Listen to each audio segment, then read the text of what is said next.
Hi, so here's a real quick sort of technique tutorial. So as we know, there are three basic sounds on a djembe: a bass, a tone, and a slap. And those three tones are differentiated by position on the drum head as well as the physical shape of the hand. The couple things to kind of start off with before we even get to differentiating between those is a couple things to always watch out for is posture, so sitting pretty tall, and also that your arm is always pretty straight. You want to feel a little bit stiff from the elbow through to the fingertips. A lot of beginner drummers will kind of start by kind of pawing at the drum with their and bending their wrists a lot, and that is not going to give you as much of a powerful sound or as accurate a tone, and it also slows you down because it's unnecessary extra movement. Whereas if you can lock in here and really kind of use your bicep as like a pivot point, or around which this spoke of the wheel can kind of turn, then that sets you up for a really good tone. So elbows are going to be kind of out a little bit as you're playing, in order to help with that. Because if they're in, then you can see that my wrists are kind of bent, and also it's hard to generate as much power as if you really give yourself the space that you need.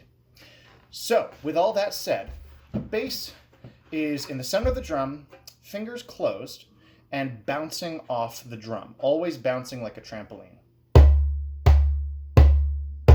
Practice with just the left hand, just the right hand, and alternating. Trying to get the same sound. I often lift my thumb just a little bit so that I'm actually getting a little bit, so that the thumb isn't kind of smacking into the drum as well. But my fingers are tight together, and they might even be slightly curved here, just giving it that richer, bassier sound. So with that in mind, pretty much the same position hand position is what we'll use for a tone. So again, fingers tight together, thumb out to the side so it's not smacking into the rim of the drum here. And the kind of ball of your fingers, if you kind of think of it like a foot, so this where the fingers are begin is right against the rim of the drum, and the idea is that from that point all the way through to your fingertips makes contact with the drum at the same time. And again, fingers tight, and even a little bit curved, again, to kind of create a little pocket underneath them. That's not as important here, but the idea is that you're really still bouncing off the drum, but it's going to get you a slightly lower note than our open fingered slap that we'll talk about next. So tones.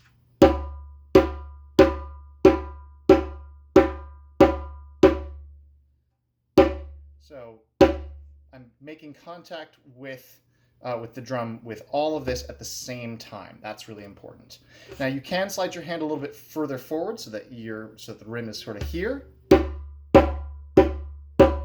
But ideally you should be able to get that same sound even further back with the rim against the base of your fingers. And again, left hand. So your non-dominant hand is always going to need more practice. Practice one-handed, and then the other hand, and then both.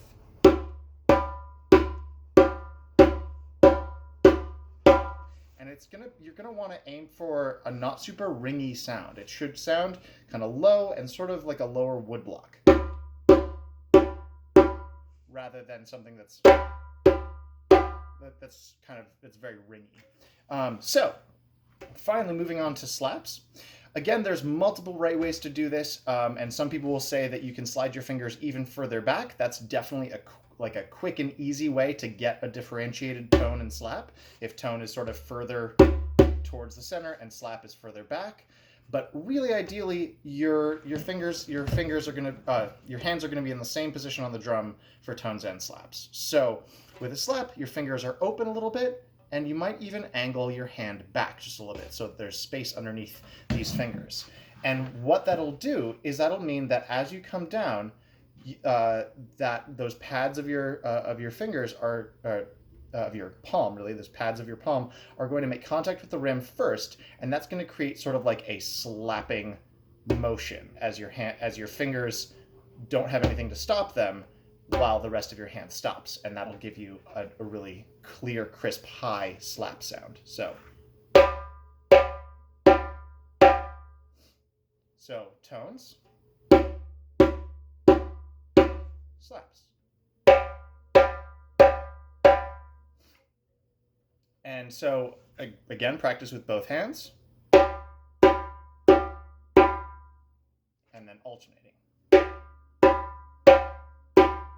a great drill to just anytime you're going to pick up the drum is practice going back and forth between your three notes. So 2 basses, 2 tones, 2 slaps, 2 tones, and then repeat. So.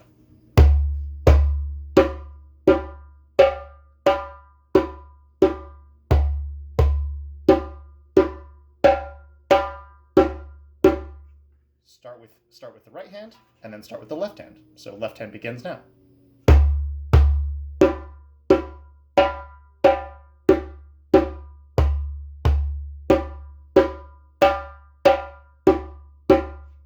And that's your basic technique.